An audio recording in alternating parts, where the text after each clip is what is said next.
Bonjour tout le monde, bienvenue à un autre épisode d'Inspiration Santé, un podcast pour vous inspirer à rejoindre la santé optimale. Alors aujourd'hui, je suis vraiment excitée de recevoir Maxime Saint-Onge, qui est docteur en kinésiologie. Merci Maxime d'avoir accepté mon invitation. Merci de l'invitation, c'est apprécié. Tu arrives de loin parce que tu n'es pas un Gatinois, je tiens à dire. Ouais, un petit 2h15 de route, mais ça va. Donc, honnêtement, je suis vraiment excitée que tu sois ici. J'ai commencé à te suivre. Mais on s'est rencontrés la première fois dans une compétition de fitness. Ta copine, à cette époque-là, elle faisait du fitness. Donc, tu accompagnais elle et puis une autre fille de Gatineau. Puis, je t'avais croisée. Puis, je tiens à dire que tu m'intimidais.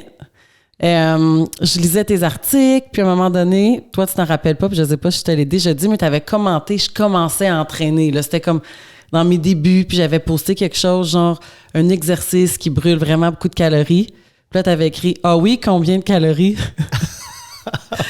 Okay. Ça, c'est Maxime quand tu le connais pas. Fait que là, je suis comme « Oh my God, c'est qui? » Fait que là, en tout cas, je suis allée voir, fait un peu de recherche, puis je suis comme qu'il connaît ses affaires. J'ai d'affaires à connaître les miennes. Fait que finalement, j'avais aucune idée de l'exercice, combien de calories que ça brûlait. Mais bref, après... pendant la pandémie, j'ai commencé à lire tes articles. Après ça, il y avait quelque chose sur le café. J'avais trouvé ça vraiment intéressant. J'ai écouté tes lives. Puis là, toute ma petite équipe de Team Boileau, mes entraîneurs ont commencé à te suivre. Puis là, ils sont comme « Hey, on devrait lui demander là, s'il pourrait répondre à nos questions en entraînement. » Puis tout ça. Puis finalement, tu as été un peu mentorat pour l'équipe de Team Boileau. Fait qu'on a appris à se connaître un petit peu plus. Bref, parle-moi. On parlera pas trop de toi. Je sais que t'aimes pas ça, c'est pas le but du podcast, mais mettons ton background. Vite fait, tu as un doctorat en kinésiologie, tu as une maîtrise en nutrition. Oui, puis j'ai un bac en enseignement de l'éducation physique. Puis tu as un bac en enseignement de l'éducation physique. Ouais. Pourquoi tout ça? Écoute, si tu veux savoir pourquoi tout ça, ça a commencé avec un 25 cents. Donc, soit que je m'en allais en philo, soit que je m'en allais en éducation physique, parce qu'à l'époque où j'ai commencé mon bac, la kinésiologie, c'était pas vraiment une option, ça n'existait pas. Fait que tout le monde s'en allait en enseignement de l'éducation physique pour avoir son brevet d'enseignement, puis avoir une job qui avait de l'allure, sinon tu travaillais à 6 piastres et 25 $. Donc, c'est ça, fait que j'ai flippé, puis ça a donné l'éducation physique au lieu de philo. Puis après ça, j'ai aimé ça. Puis j'étais vraiment curieux, puis je me ramassais toujours à avoir beaucoup de questions, puis j'ai jamais vraiment de réponse. Fait que c'est pour ça que j'ai enfilé, là, après ça, la maîtrise, puis après ça, le doctorat. Mais c'était pas dans le but de faire une maîtrise, c'était pas dans le but de faire un doctorat, c'était vraiment pour répondre à des questions.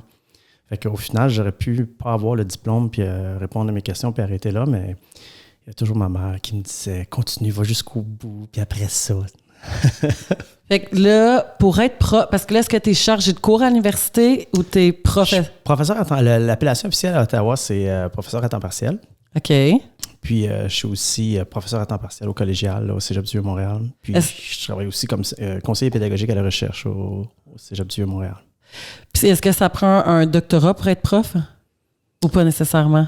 Bonne question. Ça dépend où. Je dirais que c'est peut-être pas un gage de qualité, par contre. Le doctorat, je pense que les gens ont tendance à mettre ça dans tous les doctorats dans le même panier. Uh-huh. Si je te conte une anecdote vite, là, pendant que je faisais mon doctorat, je lisais un livre de Nick Lane qui s'appelle Oxygen, qui est toute dans l'histoire des mitochondries dans l'organisme. C'est vraiment fascinant. Le gars, c'est un très, très bon vulgarisateur scientifique. Puis là-dedans, il parle d'un gars qui a fait son doctorat.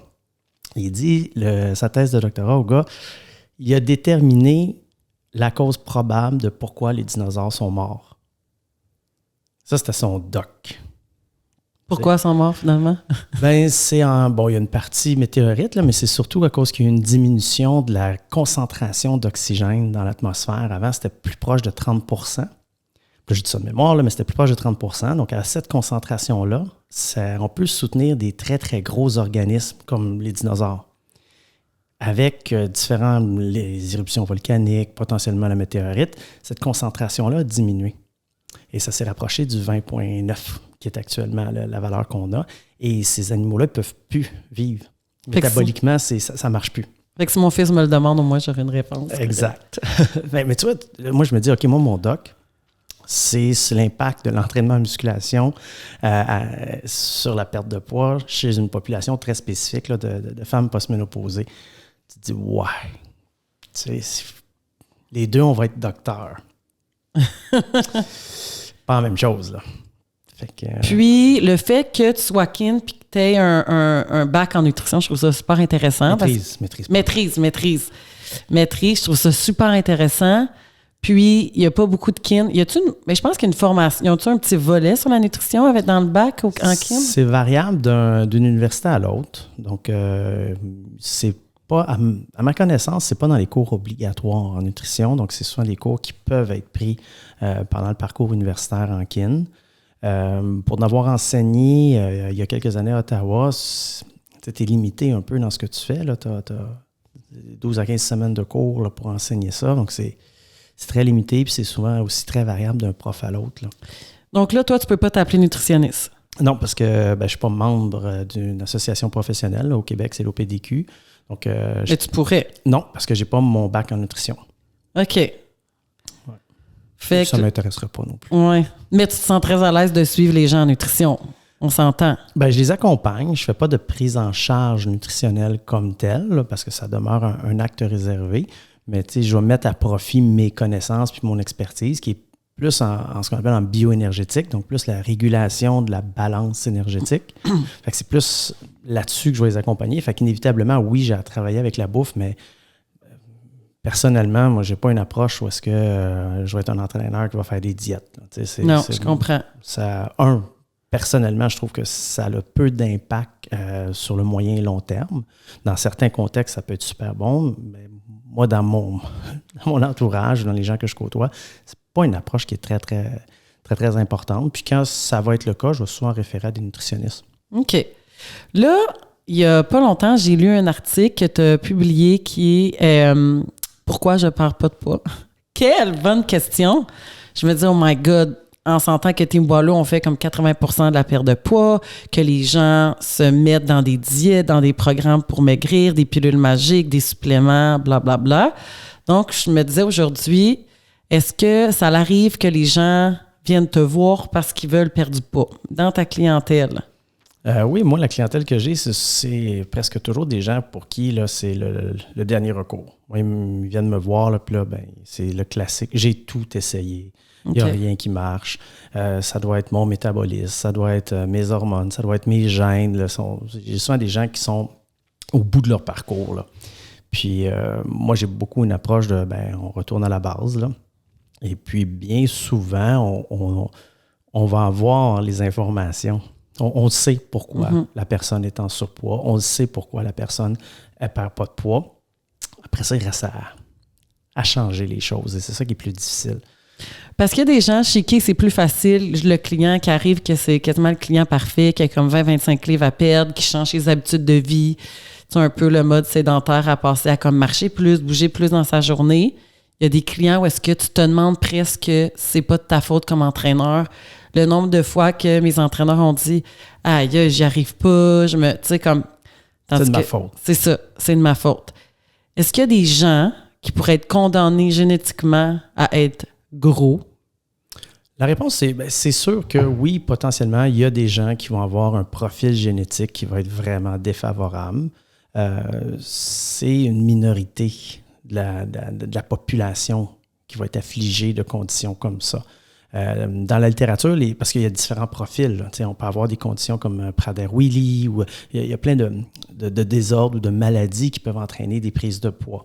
Mais d'être condamné, il y a des gens qui sont, on appelle ça le profil économe ou dépensier. Il y a des gens que quand ils sont en présence d'un surplus, ils mangent plus que qu'est-ce qu'ils dépensent. Il y a des gens qui vont augmenter leurs dépenses énergétiques. Donc, systématiquement, ils vont bouger plus, ils vont brûler plus de calories. Puis si tu leur demandes « Qu'est-ce que tu as changé? » Ils vont dire « Moi, j'ai rien changé. Je vais juste manger plus. J'ai rien changé. » Ils ne sont pas conscients de ça nécessairement. Mais ils s'ajustent très bien. Fait que s'ils ont un surplus calorique de 600 calories dans leur journée, ils vont être plus actifs d'à peu près 600 calories aussi ou proches. Donc, ils vont prendre moins de poids. Il y en a d'autres qui s'ajustent moins bien. Aux mêmes 600 calories de surplus, ils ne bougeront pas plus. Il y en a même qui vont bouger un petit peu moins.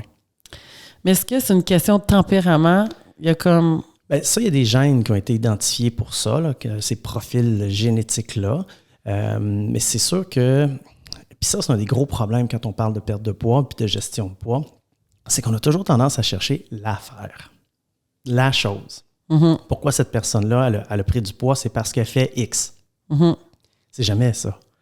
C'est toujours multifactoriel. Il y a plein de facteurs qui vont tous avoir un impact plus ou moins important d'une personne à l'autre. Fait qu'il y en a que ça va être le tempérament, il y en a que ça va être l'expérience passée avec la perte de poids, il y en a que ça va être... juste un exemple, un jeune à l'école qui se fait stigmatiser parce qu'il n'est pas bon dans les cours d'éducation physique, il n'aimera pas l'activité physique. Il ne sera pas valorisé par ça. Mais rendu à l'âge adulte, pourquoi il aimerait l'activité physique? Il n'en fera pas. Est-ce que c'est une question de tempérament? Est-ce que c'est une question génétique? Socialement, il y a des séquelles de son passage à l'école. Ça ne l'aide pas. Fait que c'est un exemple. Ça peut être plein de choses. C'est vrai. Puis, tu sais, nos intérêts aussi. Moi, je me rappelle, en or, j'étais la plus poche de la classe. Puis, en ce moment, mon fils de 5 ans est sûrement meilleur que moi en dessin. J'ai aucun intérêt, puis je le sais que je suis pas bonne. Tandis qu'on dirait que de façon innée, j'étais toujours la meilleure de mes cours d'édu, puis c'était facile pour moi. Fait que... Puis tu t'es encouragé après là-dedans. Exact. Vu que tu étais bonne, tu étais bonne. Puis tu vas dire que tu es bonne, tu vas continuer là-dedans. Mais c'est ça, c'est pour ça qu'on veut beaucoup changer en termes d'éducation, l'accessibilité à l'activité physique, puis redéfinir l'activité physique. J'ai aimé comment tu l'as présenté, bouger plus sur 24 heures, marcher. Mais les gens, un des gros problèmes de la perte de poids, c'est une mauvaise définition de l'activité physique. Ils vont réduire ça à l'exercice. Exact. C'est ça. J'ai fait 30 minutes, j'ai fait mon plan. Après, je suis retournée devant mon ordi, puis je me suis pas levée une fois. Par contre, si on parlait de génétique, mettons que je me compare à un chihuahua.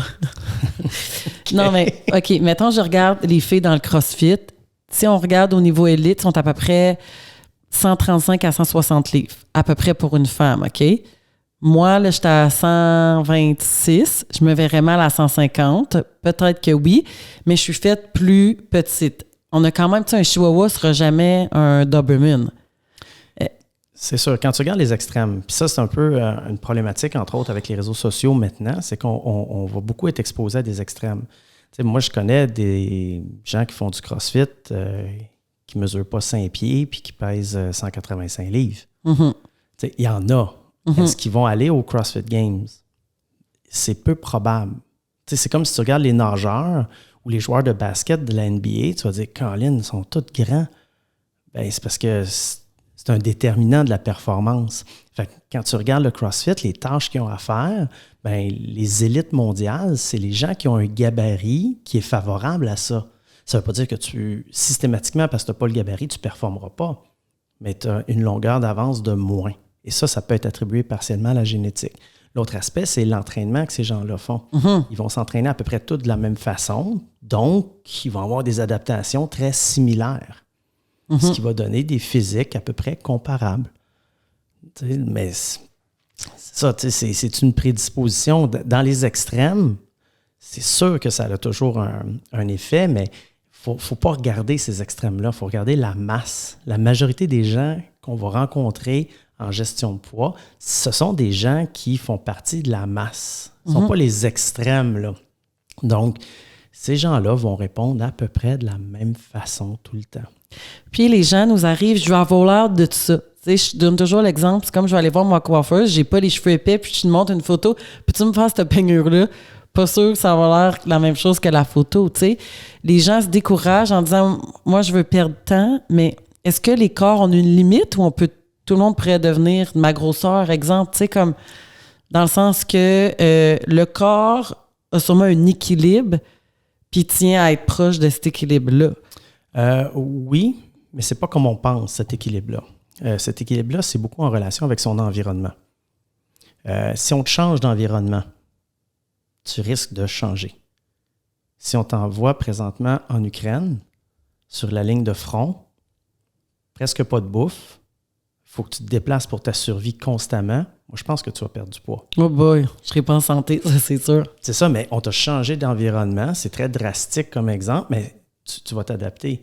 Si on te change encore d'environnement, puis on te met dans une cellule de 1 mètre par 2 mètres, puis on te nourrit à 2000 calories par jour, moi, je suis sûr que tu vas monter à 150, 155, 160. Donc, c'est cet équilibre-là, c'est l'équilibre. Notre poids va surtout être le reflet de notre relation avec notre environnement, puis vraiment l'environnement énergétique. Donc, comment on va dépenser ou être capable de dépenser de l'énergie dans cet environnement-là, puis comment on va être capable d'en ingérer. Là, actuellement, dans la société d'aujourd'hui, c'est super facile d'avoir accès à beaucoup de calories. Si on regarde juste autour ici, on va avoir 100 000 calories dans un rayon d'1 kilomètre. C'est la première fois dans toute l'histoire de l'humanité qu'on a accès à autant de calories facilement. Puis en dépenser, c'est plus dur. Mais j'aime l'environnement, ce que tu dis, parce que moi, je disais un moment donné en live, venez habiter chez nous pendant 2 semaines, vous allez faire exactement la même chose que moi, puis je suis constamment en train de bouger. Ça l'aide aussi. Si on regarde les pas, je sais que tu as parlé aussi des pas là, dans un de tes articles, si tu fais 3 000 versus 12 000 selon toi, au bout de ta semaine, puis que tu as une constance et que chaque jour, tu fais 12 000, bien là, encore là, tu ne connais pas l'apport calorique. Mais mettons qu'on ne parle pas de ça. Est-ce qu'il y a une différence sur la personne qui va faire 12 000 à chaque jour d'une façon constante ou qui est serveuse? Je ne dis pas si cette personne-là mange plus. Si les deux mangent la même chose, celle qui bouge plus. Tu ne peux pas le dissocier, mais l'exemple que tu donnes, il est super bon.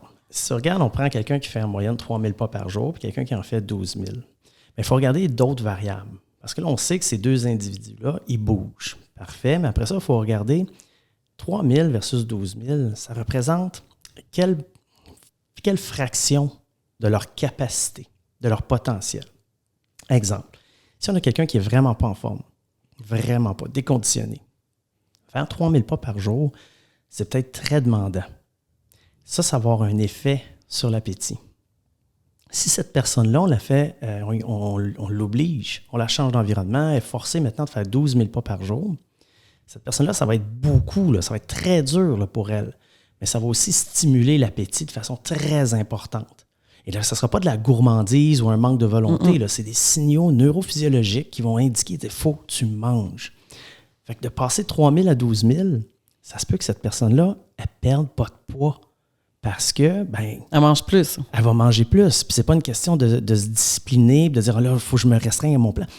Tu vas à l'encontre de tes signaux physiologiques. Tu as besoin de cette énergie-là pour gérer la demande supplémentaire, le temps que tu t'adaptes. Le temps que tu t'adaptes. Mais après, je sais pas, c'est pas une discipline. Il y en a qui sont, je sais pas si c'est une discipline ou une maladie, là, mais qui seraient capables de pas écouter leurs signaux et de pas manger. Ouais. Puis il y en a d'autres que oui.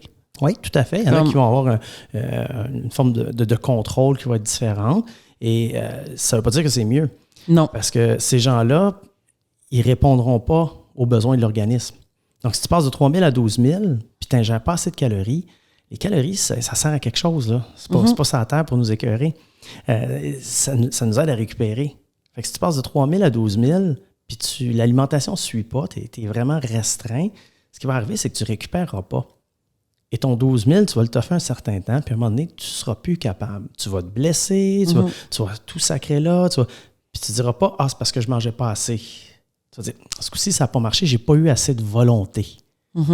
Prochaine fois, je rembarque, là, mais là, ça va être la bonne parce que là, je vais avoir de la volonté. C'est pas une question de volonté. Fait que la personne, qu'est-ce qu'il demande? Mettons, moi, je fais 12 000, je fais déjà 12 000. Fait que ça ne stimulera pas mon appétit comme la personne qui a passé de 2 à 12. Oui, puis l'autre facteur, c'est, ce qu'on remarque là-dedans, il va y avoir 2 éléments. Il va y avoir, parmi tout ça, ton temps sédentaire. Donc, par exemple, ce qu'on fait là, toi puis moi, là, être assis ou vraiment pas bouger beaucoup, puis notre capacité aérobie. Plus on va avoir de temps sédentaire, plus on est assis dans notre journée, moins notre capacité aérobie est élevée. À ce moment-là, plus notre capacité à réguler notre appétit est faible. Donc, on va avoir tendance à manger probablement plus que nos besoins parce qu'on est trop sédentaire puis on n'a pas une bonne capacité aérobie. Donc, dans le processus de perte de poids, tu ne veux pas juste que la personne bouge plus. Tu veux t'assurer qu'on réduise aussi son temps sédentaire s'il y en a beaucoup, puis qu'on améliore sa capacité aérobie. Pas dire, là, il faut que tu fasses du cardio pour perdre du poids. Non, il faut que tu fasses du cardio pour améliorer ta capacité aérobie, être en meilleure forme, puis avoir des bénéfices aussi là, associés à ça, dont une meilleure régulation de l'appétit. Les gens sont pressés. Toi aussi, tu le sais comme moi. Fait que, surtout quand il y a des plans qui se vendent, des 60 days, le 30 jours, puis là, après ça, toi, t'arrives, tu sais, Timbolo, c'est 6 mois à 1 an. Fait que c'est sûr que généralement, la personne qui se marie dans 30 jours, on la prend pas, là.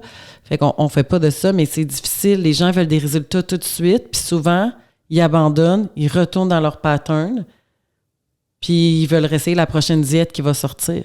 Fait que c'est pour ça que c'est dur de travailler avec la patience des gens, de dire, OK, ben regarde, on va travailler ton cardio pour telle raison. Là, tu perdras pas de poids tout de suite parce que ça se peut que tu aies plus faim. Fait que tu perdras pas, mais après, on va être capable de restreindre. Puis, quand quelqu'un n'est pas à l'écoute de son appétit, tu sais, souvent, je dis aux gens, tu sais quoi le feeling d'être plein?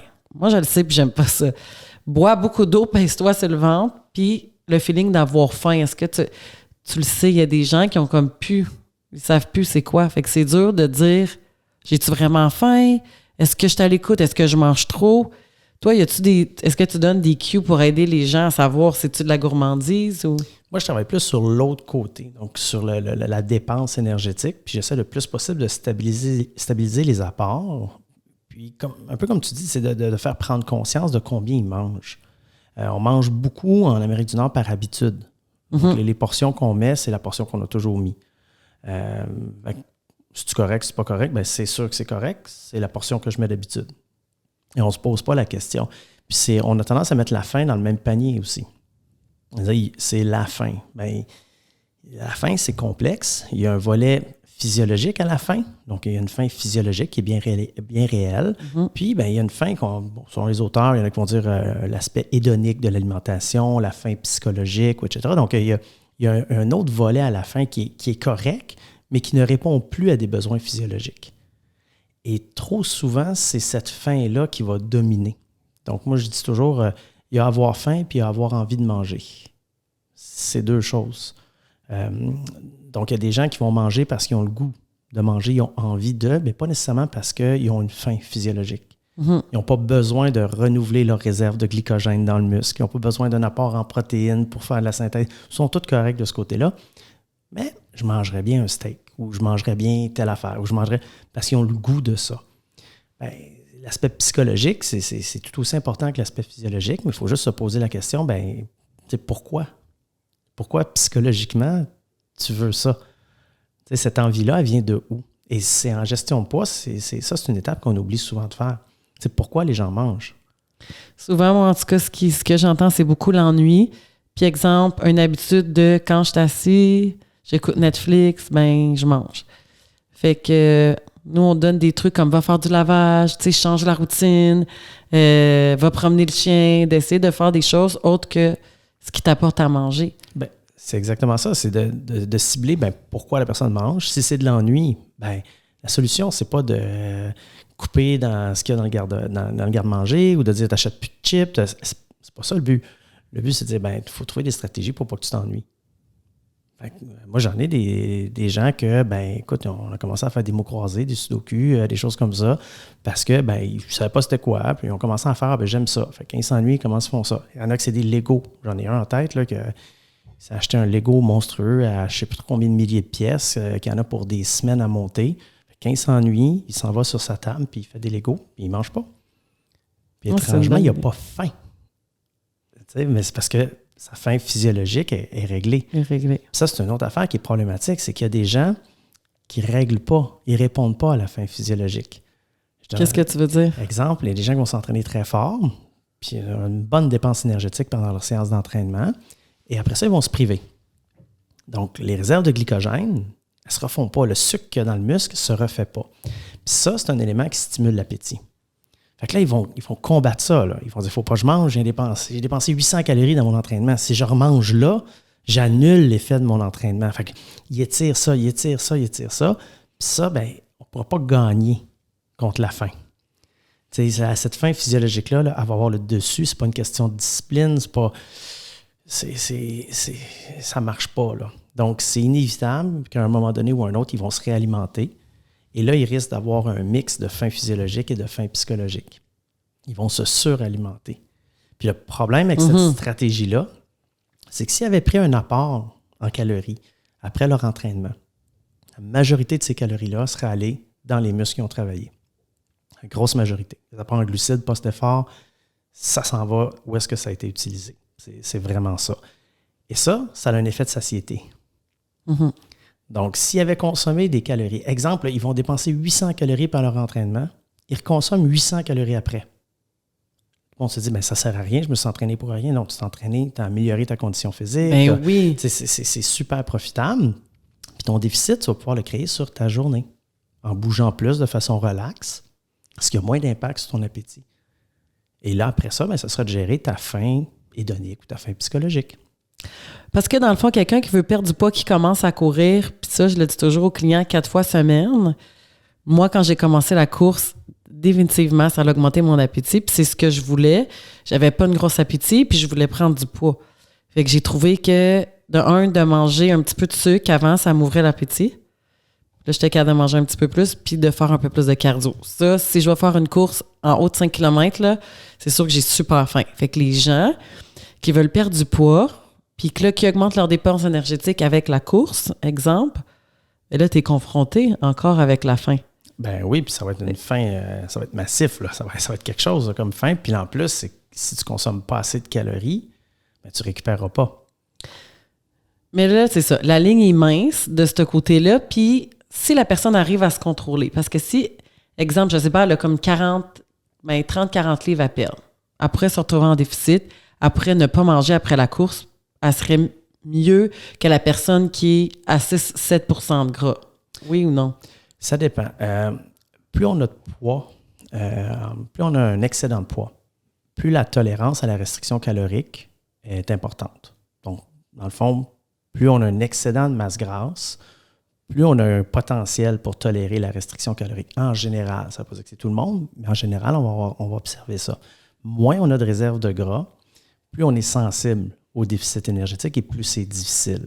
Mm-hmm. Mais au niveau de la récupération, c'est à peu près la même chose.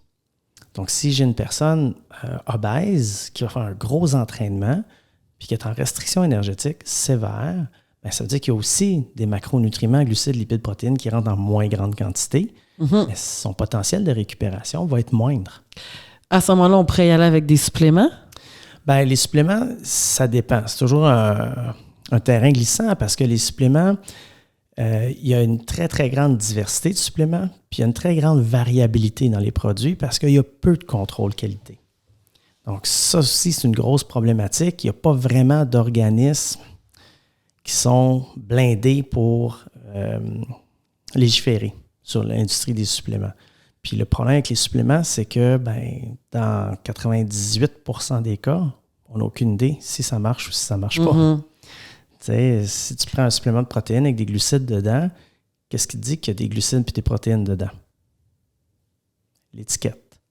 Qui a fait l'étiquette? Le manufacturier. Qui veut bien faire. Mm-hmm. Il veut bien faire. Lui, il se dit, moi, je vais faire un bon travail. Son fournisseur à lui, qui a vendu la matière première, peut-être que lui, il ne veut pas bien faire. Peut-être que lui, il veut faire la pièce puis qu'il coupe dans la qualité. L'autre, s'il n'y a pas moyen de tester sa matière première, puis qu'il apprend parce que le gars me l'a vendu, il connaît ça, fait que c'est sûr que c'est du bon stock. Moi, je mets ça dans mon produit, je suis de bonne foi, je suis convaincu que je suis le meilleur produit au monde, mais malheureusement, parce que ma matière première n'est pas de bonne qualité, je vends un produit de mauvaise qualité. Mais si on choisit un produit qui a été testé en laboratoire? À ma connaissance, là, il y a un organisme qui est pas mal fiable, c'est NSF. Mm-hmm. Toutes les autres, moi, j'ai eu des écarts là-dessus, puis je suis moins confiant. Mais tu serais-tu à l'aise de me nommer une compagnie qui est NSF, XPN? Je suis pas certain, mais il y a le site sur Google NSF for Sports. C'est le site NSF, puis il y a une liste des produits de compagnie. OK, parce qu'à ce moment-là, je pense qu'ATP, ATP, à ma connaissance, c'était Informed Choice. OK. C'est vrai, tu as raison. Puis si je mange mon poulet, assurément, je le sais que j'ai ma protéine. Le poulet, il y a encore de la variabilité dedans. À cause de l'eau?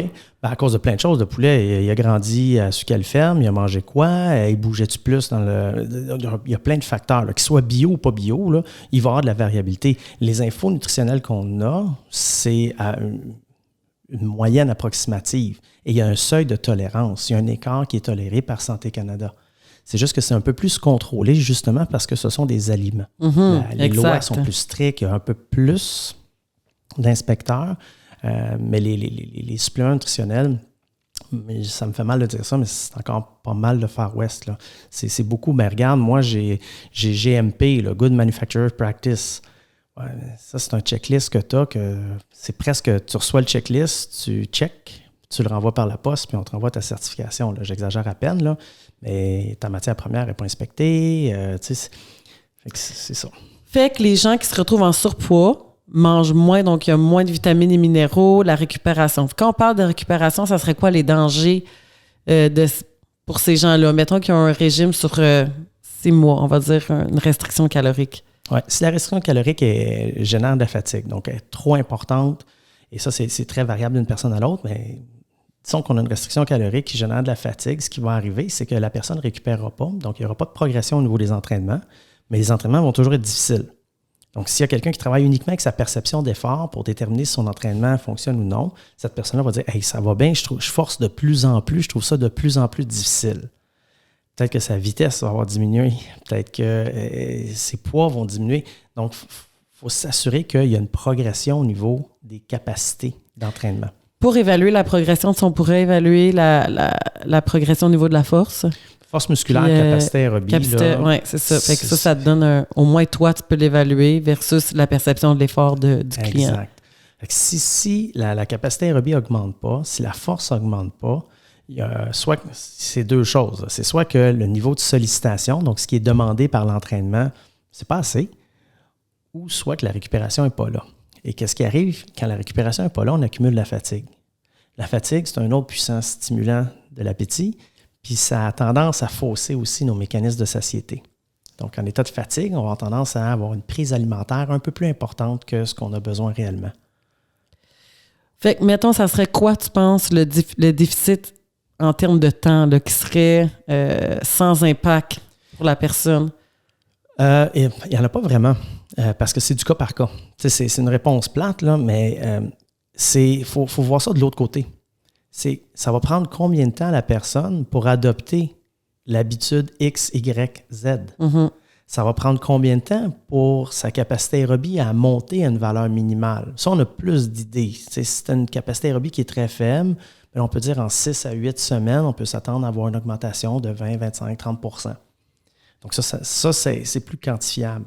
Mais en termes de déficit énergétique, en termes de perte de poids, c'est combien de temps ça va te prendre pour adopter ton nouveau mode de vie? Il y en a qui le font en une journée. Mais il y en a que c'est plus difficile. Puis il y en a qui s'obstinent.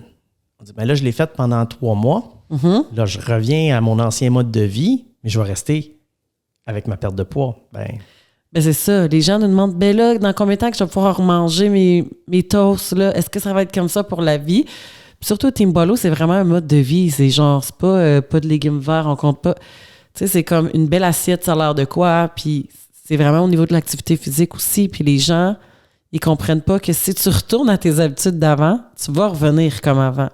Fait que le truc, c'est un peu la loi de Pareto, le 80-20, c'est ce que je dis. Si 20% du temps, tu te permets une petite gâterie en famille, des plaisirs, je pense pas que c'est ça qui va affecter toutes tes...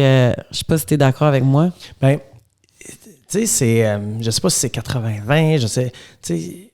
Moi, je pense que si tu n'es pas capable d'adopter ce mode de vie-là puis tu n'aimes pas ça, il y a un problème. Il y a quelque chose qui va pas, je ne sais pas où, mais l'intervention ne fonctionne pas parce que tu vas faire quelque chose que tu ne veux pas garder. C'est comme quelqu'un qui s'en va à l'école, il s'en va étudier, il fait un bac en mathématiques, mais il ne veut pas faire de mathématiques. Ça ne marchera pas. Là. Mm-hmm. On fait d'autres choses. On travaille à la base. C'est un peu le même principe. Fait que, moi, je travaille beaucoup à... tu peux manger ce que tu veux. Tu peux manger ce que tu veux quand tu veux. On est un pays libre. Mais est-ce que tu sais l'impact que ça a? Est-ce que tu es conscient de, quand je m'alimente de cette façon-là, qu'est-ce que ça donne? Exact. Il y a beaucoup de gens qui ne le savent pas. Fait qu'il y a un problème d'éducation. Ça a l'air, des fois, dans le milieu de l'entraînement, on prend pour acquis que les gens ont une certaine littératie santé, mais c'est pas... je dirais qu'il y a plus de mauvaises conceptions que de bonnes conceptions au sein de la population, puis même dans certains cas, chez certains entraîneurs. Alors, tu sais, une fois que tu sais pourquoi, puis que tu fais le choix. T'sais, moi, j'appelle même pas ça des gâteries. Vendredi passé, je suis allé prendre 1 bière, 2 bières, 3 bières avec des amis. J'ai pris 3 bières. ça n'a aucune fonction physiologique pour moi. Là. L'alcool, c'est un poison.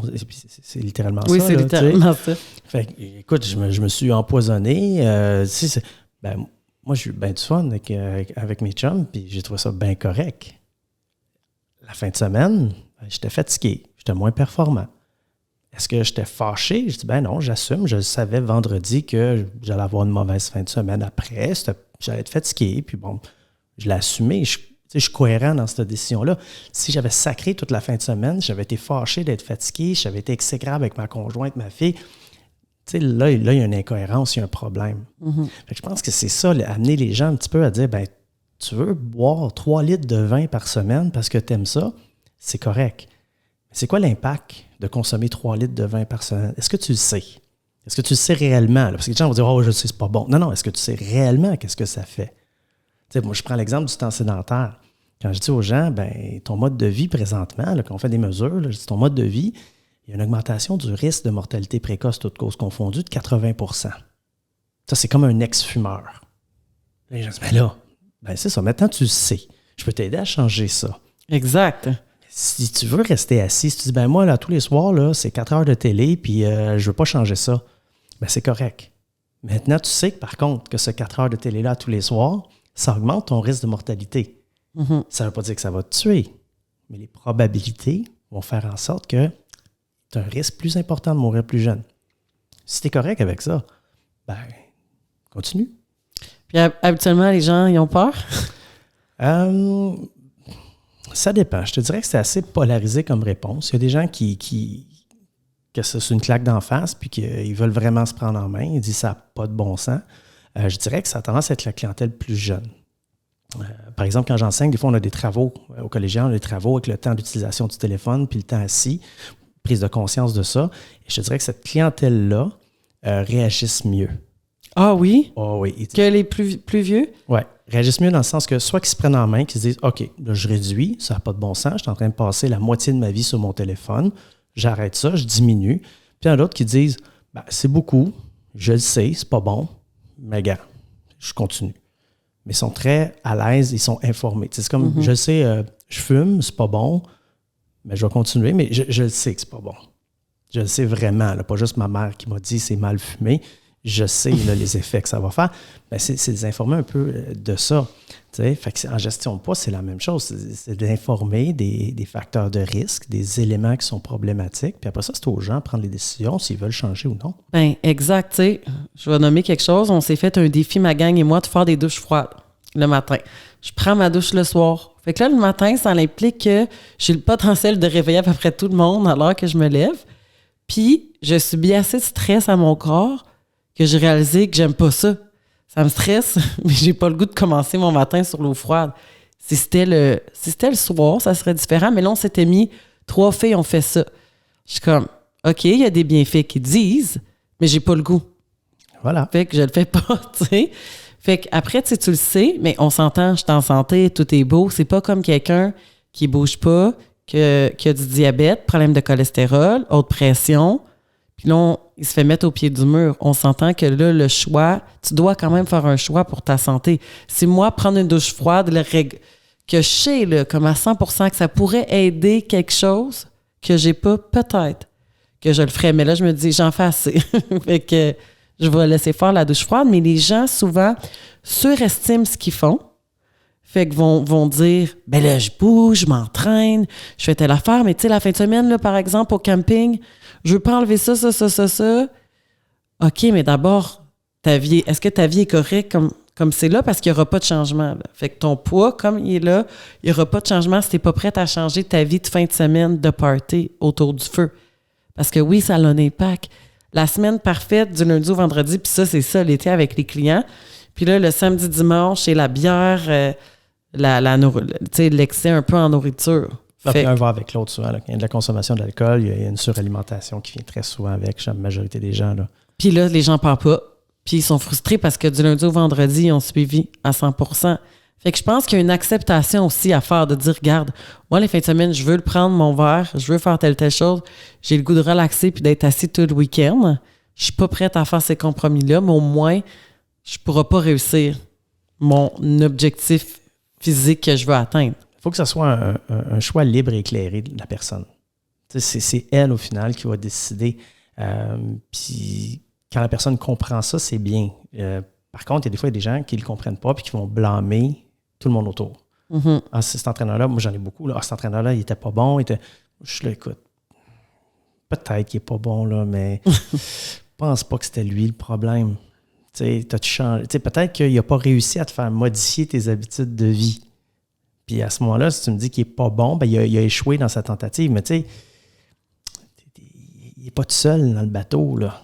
Tu étais là toi aussi. Fait que, puis si tu t'attends à ce que moi, je règle tout, tu comprends pas, là. Tu sais, c'est pas entre mes mains, là. Non, mais toi, de ce que je connais de toi, tu fais de la bonne thérapie d'impact sans t'en rendre compte.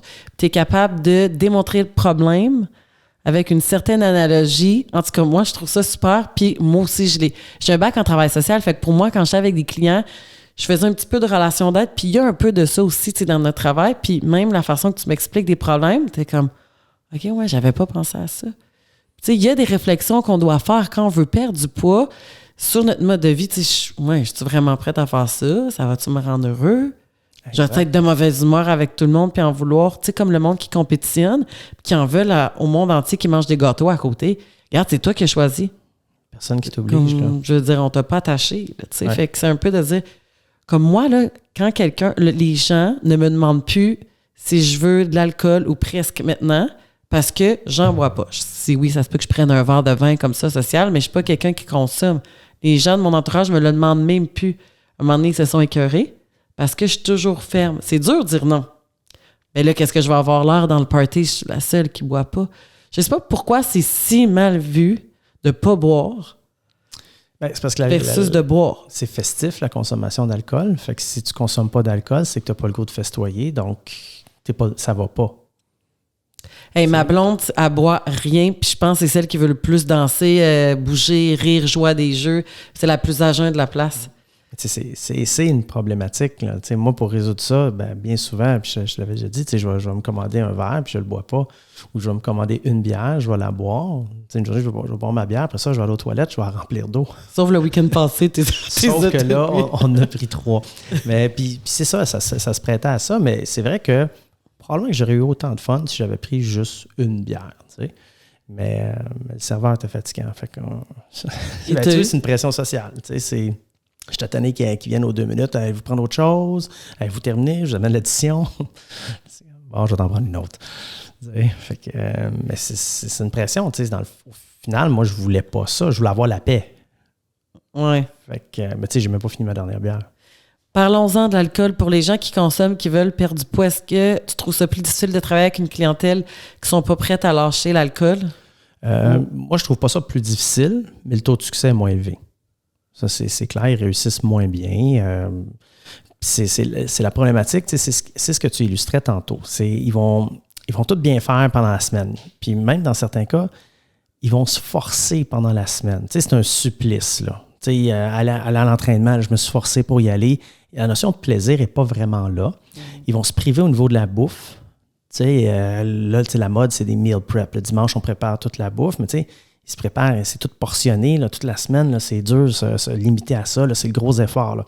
Puis là, il arrive la fin de semaine, puis là, ils vont dire « Ah, ben j'ai le droit.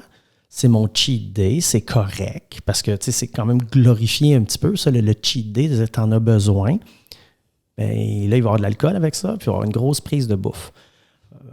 On l'a mesuré, nous autres, qu'est-ce qui se passait là-dedans, puis le déficit calorique qu'ils réussissent à induire pendant la semaine, juste dans le samedi, ils vont l'effacer. Avec le cheat day? Avec le cheat day, parce qu'ils vont moins bouger cette journée-là. Ils vont généralement se lever plus tard, etc., etc. Puis ils vont manger beaucoup plus et boire beaucoup plus. Donc, l'apport en énergie augmente, la dépense en énergie diminue. Puis cet écart-là est tellement grand que ça efface tout le déficit qu'on a pu faire pendant la semaine. Mais tu ne trouves pas ça plus à mode, cette affaire-là de cheat day, je veux dire? On parle même plus de ça. Nous, c'est comme, regarde, je sais même pas, y en a-tu encore qui font ça? Beaucoup. OK. Beaucoup, là. Si tu regardes ces réseaux sociaux, là, c'est fou, c'est glorifié. Puis moi, j'ai beaucoup de difficultés avec ça parce que juste le nom, c'est une journée de triche. Mm-hmm. tu triches pas. Tu sais, imagine, là, tricher, là, c'est prendre un moyen détourné pour arriver à ses fins. Tu sais, c'est vraiment dire, je fais quelque chose de pas légal pour essayer. Tu sais, au Tour de France, un cycliste qui triche, il va s'injecter de l'EPO pour tricher, pour mieux performer. Il n'y a pas un cycliste qui va arriver au Tour de France avec une masse qui va soigner le genou puis qui va dire, je me suis fracturé le genou, je viens de tricher. Mais quand tu fais une journée d'excès puis de gavage, comme les gens font quand ils font une journée, un cheat day, c'est que tu t'éloignes de ton objectif, tu t'en rapproches pas. Fait que c'est pas de tricher, là. Tu prends pas un moyen détourné pour arriver à tes fins, tu t'en éloignes. C'est si tu dévies de ta stratégie pour atteindre ton objectif. Moi, je sais pas, toi, depuis que t'as ta fille, mais depuis que j'ai mes 2 garçons, on dirait que l'image que j'ai sur eux, j'ai déjà fait des cheat days dans mon passé de fitness, là. Je fais plus ça fait longtemps, mais il me semble qu'ils me voient la semaine là, comme super bien manger, puis là, le samedi, ils me voient jamais manger de biscuits ou jamais rien, puis là, ils me voient me gaver. Il me semble juste l'image que je leur donnerais que comme ça, c'est pas bon, là, faut jamais comme que t'en manges.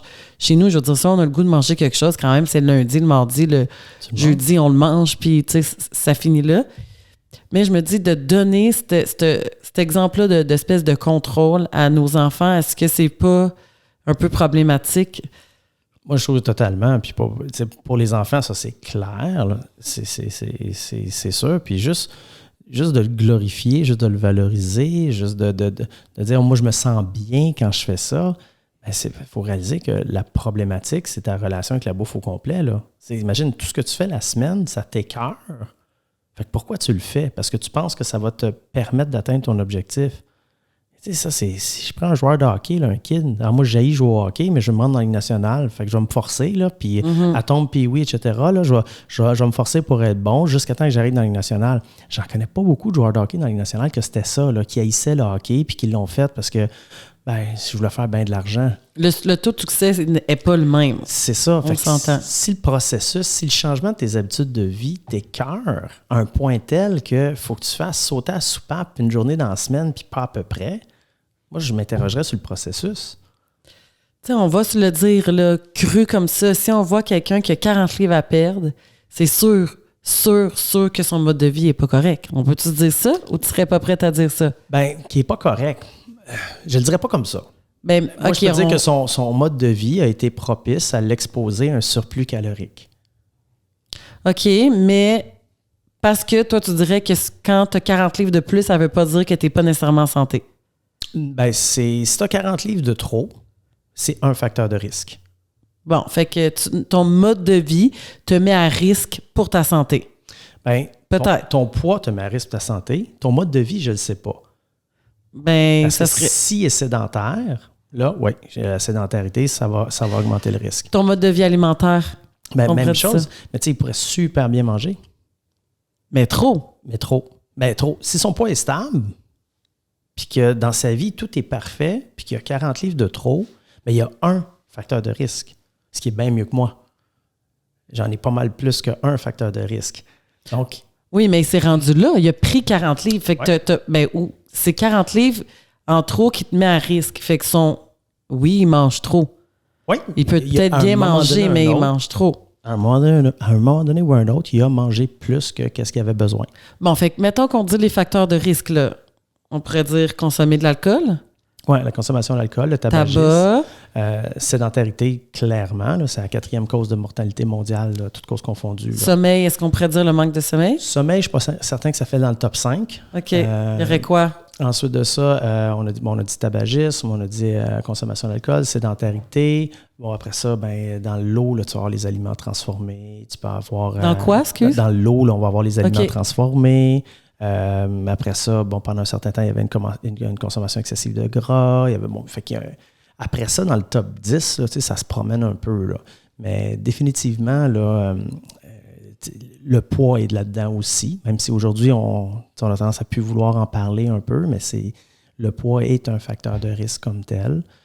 Moi, je m'intéresse plus particulièrement à la sédentarité. Là. Je trouve que la sédentarité est plus problématique encore que le poids. Fait que c'est sûr que quelqu'un qui est en surpoids a minimalement un facteur de risque. OK. Puis la sédentarité, on nommerait quoi comme risque? La sédentarité, ça tue, là. Ça, c'est clair. Fait que le temps d'exposition à des écrans, le temps assis, le fait de ne pas bouger avec un minimum d'intensité dans sa journée, là, ça, c'est définitivement, là, c'est le tueur des prochaines décennies. Là. Comment tu identifies quelqu'un de sédentaire? Ça serait quoi ton évaluation pour déterminer que la personne est sédentaire? C'est difficile. La sédentarité, c'est, mine de rien, c'est très difficile à mesurer. On a une idée du temps assis. Fait qu'on y va par tranche. Là. Disons que si tu es assise à peu près 4 à 6 heures par jour, c'est problématique. Là. C'est une hausse significative du risque de mortalité précoce. Donc, tu demandes à quelqu'un, t'es assis combien de temps dans ta journée? Bien, il y a des questionnaires qui existent pour déterminer ton temps assis. Il y a des mesures aussi qui peuvent se faire maintenant. Parce que nous, on utilise des appareils qui vont déterminer, ils vont mesurer l'orientation spatiale du corps, puis ça va nous permettre de savoir le temps assis. Puis, il y a le temps sédentaire aussi. Le temps sédentaire inclut le temps assis. Mais si tu es debout et tu ne bouges pas, tu vas être aussi considéré comme étant sédentaire. Donc, ça aussi, ça se mesure. Bientôt, probablement, là, que Fitbit, Apple Watch et compagnie vont sortir là, une mesure de temps sédentaire là, parce que ça s'en vient hot. Là. La montre. Moi, elle me le dit quand j'ai pas fait mon 250 pas à l'heure. Là, fait que c'est comme, levez-vous, bravo, vous avez bougé.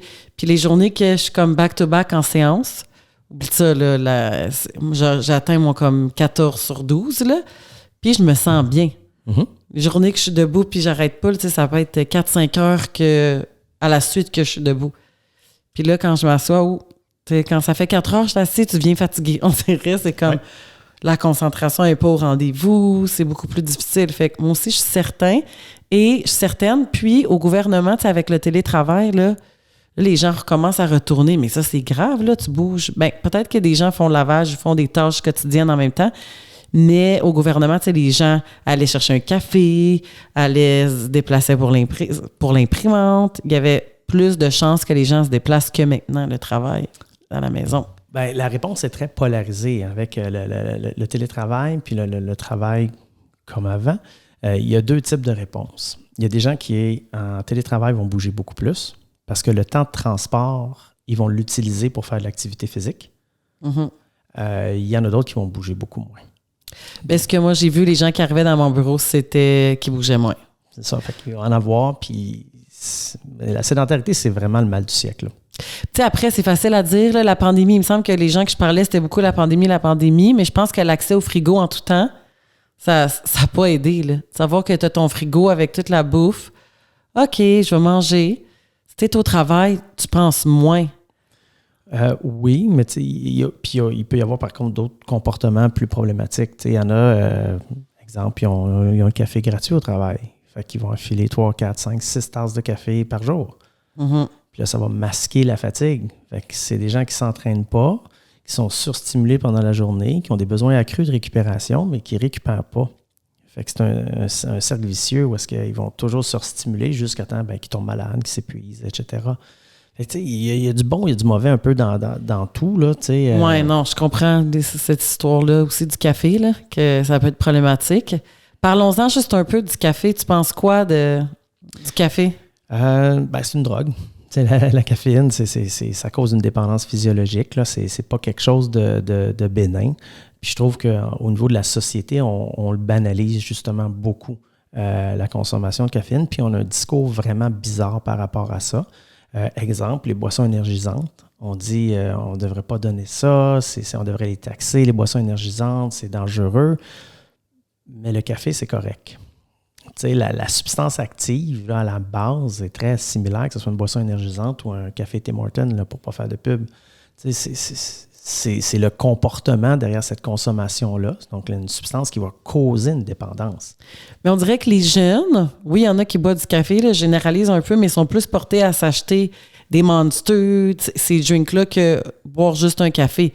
Ouais. Après un Monster, tu as le goût d'en prendre un autre. Le goût, il est comme puis les Red Bull. C'est quand même bon. Je me rappelle à l'université, j'ai déjà pris ça. Ça fait 10 ans que je prends plus de boissons énergisantes, mais moi, je prends un café par jour, puis j'arrête. Si j'en prenais plus, je suis pas sûre que je me sentirais bien. C'est un café, puis si je prends pas mon café, j'ai mal à la tête.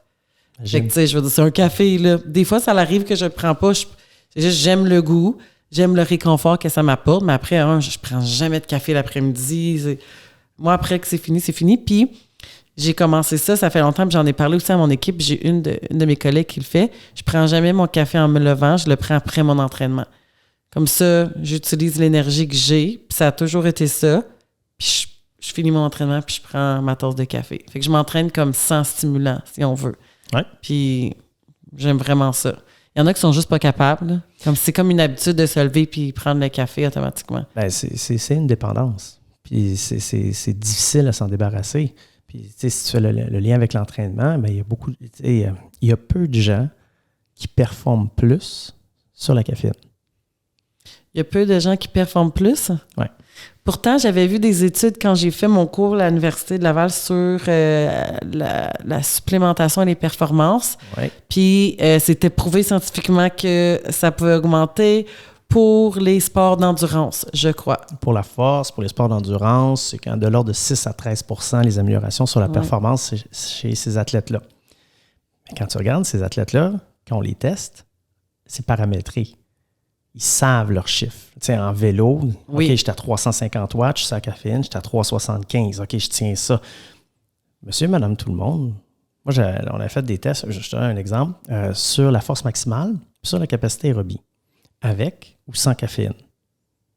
On a les mêmes résultats sur un test d'un RM, on a les mêmes résultats sur un test de capacité aérobie. Pareil, les mêmes chiffres. La différence qu'on a, ils ont trouvé le test avec caféine plus facile. Puis on se rend compte que moi, plusieurs fois, j'ai posé les questions à des gens qui prenaient des pré-workouts. Qu'est-ce que tu as fait comme entraînement? Puis ils me disaient, j'ai fait 3 séries, tant de poids, tant. Parfait. Quand tu ne prends pas le pré-workout, qu'est-ce que tu fais? Dans la même affaire. OK. Ça donne quoi de prendre le pré-workout? Ah ben, ça va bien mieux. Ben, tu fais la même chose. Fait qu'on se travaille on se trouve à plus travailler la résilience. Oui, exactement. Moi, on dirait que ça me motivait dans le temps. Ça fait des années que j'ai pas pris ça, mais je faisais mes jambes, puis là, j'étais motivée, solide. Puis après ça me tentait pas si je faisais pas si j'avais pas de pre-workout. La motivation était moins au rendez-vous. Exact. Puis c'est ça la problématique.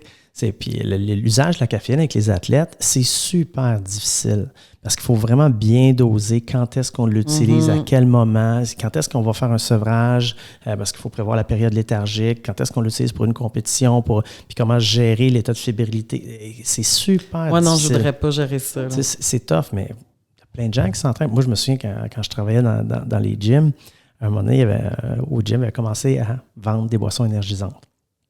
Puis bon, moi, je n'étais pas un fan, mais gars, c'est légal, là, c'est du commerce. C'est pas de la drogue, là, c'est légal. Puis c'était backorder. Et moi, ça m'a frappé, là, à réception, les gens, là, ça sacrait. C'était fâché. J'avais jamais vu autant de gens fâchés. Est-ce qu'on comme moi, je vais m'en retourner chez nous, j'ai pas de boisson énergétique. Ben, c'était ça. Il y avait des gens qui disaient, moi, je m'entraîne pas, là. Puis il n'y avait pas de dépanneur proche. Fait qu'il fallait qu'ils reprennent l'auto, puis c'était l'enfer. L'enfer. Tu t'es rendu compte que parce que tu n'as pas 100, 130 mg de caféine, là, tu ne fais pas ton entraînement. Tu es à ça, là. Tu es à 130 mg de caféine de faire ou pas faire ton entraînement. Ça ne travaille pas la résilience, on va dire comme toi. Exact. Fait que c'est pour ça que c'est délicat. Moi, la caféine, il faut utiliser ça vraiment prudemment. Tu sais, moi, j'en consomme de la caféine. Je m'en cache pas, mais moi, j'en consomme pour me doper. T'en prends combien, Max? Exemple, je vais prendre un café format moyen avant d'enseigner à l'université. Parce que je vais faire 2 heures de route, Montréal-Ottawa. J'ai 2 cours enseignés. Fait que je vais prendre un café pas tellement longtemps, là, une demi-heure peut-être avant mon premier cours. OK. Puis comme ça, là, je suis drogué, dans le fond. Je suis stimulé. Je suis capable de enseigner mes 2 cours puis livrer la marchandise. Puis après ça, pour refaire la route, parce qu'on s'entend que la 417, c'est assez soporifique, je vais prendre un petit café. Mais là, tu prends un café le matin? Non. Ben là, c'est 2 cafés. C'est ça. Un moyen puis un petit. OK. Mais l'usage, moi, c'est pas tant la quantité. C'est que moi, l'usage, l'objectif, j'haïs ça. Moi, le goût du café, ça m'écoeure. J'aime pas ça. La seule raison pourquoi je veux le consommer, c'est pour la caféine puis l'effet dopant. On dirait que je sens pas tant... Peut-être que je m'en rends pas compte. Là, je prends un petit expresso. Je me sens pas tant... Ouh! Mais, tu sais... à mesurer quand je le prends pas, comment je suis dans ma journée de travail. Je viens de faire un entraînement le matin, on dirait ça me donne tellement de l'énergie, puis je réalise en ce moment, tu sais, quand je suis malade puis je m'entraîne pas, on dirait mon cerveau, je suis comme en brain fog. C'est ça que je disais, mon ami est comme, ben là, pourquoi tu t'entraînes? Non, je m'entraîne juste pour me réveiller le cerveau. Puis là, comme, ça me stimule, c'est fou. Ça dure pas toute la journée, là? Non, puis c'est un effet, ça. Il y a une belle théorie de l'évolution en lien avec ça. Quand on était chasseurs-cueilleurs, il fallait qu'on marche de grandes distances, souvent pour trouver des proies. Et après ça, il fallait qu'on travaille en équipe pour les capturer. Si on voulait une proie d'une bonne dimension, là, c'était pas tout seul que tu allais réussir. Ça a l'air de rien. Tu sais, aujourd'hui, tu te dis, ben, là, mais le travail d'équipe, ça demande des fonctions cognitives importantes. On n'a pas toujours eu ça. Ce n'est pas tous les animaux qui travaillent en équipe et qui ont la capacité. Là. Nous autres, à un moment donné, on a développé ça. Là. Ben, on l'a développé en faisant de l'activité physique. On a développé plein de choses, la mémoire spatiale, plein d'éléments cognitifs qu'on a développés conjointement avec l'activité physique. Et on remarque qu'il y a des molécules qui sont libérées à la suite de contractions musculaires qui ont des impacts sur les facultés cognitives. Fait que l'état d'éveil, avant on disait, tu vas t'entraîner, ça va te stimuler, ton système nerveux va être activé, puis tu vas être réveillé, puis c'est pour ça là, que tu vas être alerte. Il y a ça, il y a une stimulation du système nerveux sympathique, oui, mais il y a aussi une stimulation au niveau du cerveau. Il y a des molécules qui sont libérées, on appelle ça des myokines, qui sont libérées par le muscle qui contracte, qui vont affecter tous les organes du corps, y compris le cerveau, puis y compris certaines fonctions cognitives. La rétention d'informations, entre autres, va être beaucoup supérieure à la suite d'une activité physique. Mais là, Maxime, moi, je te garderai ici pour des heures, parce que quand on se parle, je vois plus le temps passer. Pour finir, là, si tu donnais aux gens 3 choses à réévaluer s'ils n'arrivent pas à perdre du poids, ça serait quoi? Première chose, leur niveau d'activité physique sur 24 heures. Ça, c'est pas se fier sur leur perception. Utiliser idéalement ou minimalement un podomètre ou un fitness tracker, une montre intelligente. Moi, j'utiliserais les calories sur cet appareil-là, mais pas pour des calories. J'utiliserais juste pour le chiffre. OK. Pourquoi? Parce que l'utilisation des pas, par exemple, que ce soit avec une application sur le téléphone ou peu importe, ça ne donne pas l'intensité. Si je fais 10 000 pas en marchant ou 10 000 pas en courant, ça va être 10 000 pas qui va être indiqué sur l'appareil. Tandis que si j'utilise des calories, même si la mesure n'est pas bonne, et c'est fréquemment le cas, bien, plus mon activité est intense, plus le chiffre va être élevé. Donc, si j'ai 10 000 pas, puis l'appareil me dit que j'ai dépensé 3 000 calories, ou si j'ai 10 000 pas, puis l'appareil me dit que j'ai dépensé 1 500 calories, je n'ai pas du tout fait la même journée, mais j'ai quand même 10 000 pas. Et ça peut m'induire en erreur. Fait que les calories, les utiliser pour le chiffre, ça peut être une bonne idée. Pas pour se dire, je peux prendre 2 morceaux de gâteau de plus parce que j'ai dépensé tant. Le niveau de précision n'est pas là, n'est vraiment pas là, mais le chiffre comme tel peut être super intéressant. Fait que moi, j'essaierais de quantifier ça le plus possible, là, avoir une idée. On appelle ça une mesure objective de son mode de vie. Puis, je regarderais les fluctuations. C'est quoi mon chiffre le plus haut? C'est quoi mon chiffre le plus bas? Ça, plus il y a de la variabilité d'une journée à l'autre, plus c'est difficile de perdre du poids. Fait que si une journée, mettons, les calories disent 5000, puis l'autre journée, c'est 1500, puis l'autre journée, c'est 3008, puis l'autre journée, c'est 1000, j'ai beaucoup, beaucoup de fluctuations. Ça, c'est beaucoup plus difficile de gérer son poids dans ce temps-là. C'est pas impossible, mais c'est plus difficile. Fait que ça serait volet activité physique, ça serait super important. Après ça, moi, j'irais avec, comme deuxième point, le sommeil. Quelle heure je me couche, quelle heure je me lève? Il y a des appareils qui mesurent le sommeil. Même chose, il faut faire attention. Là, les phases du sommeil, ce n'est pas quelque chose qui se mesure bien avec les appareils au poignet. Puis la quantité de sommeil, ça peut être intéressant. Fait que minimalement, quelle heure tu te couches, quelle heure tu te lèves, puis aussi regarder pour la variabilité. Sauf que, est-ce que quelqu'un qui se couche, mettons, on va dire qu'il dort son 8 heures au lit, au moment qu'il s'endort, mais que son sommeil profond, il est moins grand, qui se tourne d'un bord, tourne de l'autre, est-ce que ça va être moins efficace que la personne qui dort 6 heures, mais qui ne s'est pas réveillée une fois? Potentiellement, un 8 heures de mauvaise qualité va être moins intéressant qu'un 6 heures. Puis la difficulté qu'on a, c'est de le quantifier. Puis c'est ça qui est difficile quand on utilise, par exemple, Apple Watch ou tous ces outils-là pour les phases du sommeil, ils sont très mauvais. Ils ne sont pas capables d'être vraiment précis. Fait qu'on peut se ramasser en se disant « Ah, ben je dors assez, puis mon sommeil est de bonne qualité », alors qu'il ne l'est pas. Mm-hmm. On le sait un peu, dans le sens que, pas toujours, mais le lendemain, tu le sais que si tu as tournoyé d'un bord puis de l'autre, comme « Ah, ça, c'est une bonne nuit de sommeil. » là. Puis une journée que tu prends full alcool, généralement, tu es comme « Ouf, ouais, c'était pas ma meilleure nuit là, à y penser. » Fait que, mais oui, le sommeil, là, on le néglige souvent, mais c'est super bien d'évaluer. Oui, puis... Combien d'heures que tu dors? Exact. L'être humain, là, âge adulte, là, 8 heures, plus ou moins 1 heure, c'est pas mal toute la population là, qui est là-dedans. Et même chose que pour les enfants, on a besoin d'une routine constante pour le sommeil. Mm-hmm. Donc, les gens qui ont des troubles de sommeil, quand tu regardes leur routine de sommeil, c'est les heures de coucher et de lever aléatoires. C'est une routine pré-sommeil aussi aléatoire, l'exposition des écrans, etc. Donc, moi, j'essaierais de régulariser le plus possible ça. C'est toujours de me coucher à peu près à la même heure, me lever toujours à la même heure, éviter l'exposition à des écrans avant de me coucher, au moins 30 à 45 minutes. Puis ça, pour favoriser un sommeil de qualité puis une bonne récupération. Donc, quand les gens ne perdent pas de poids, moi, souvent, là, la première chose, c'est l'activité physique. Mm-hmm. Deuxième chose, il y a le dodo.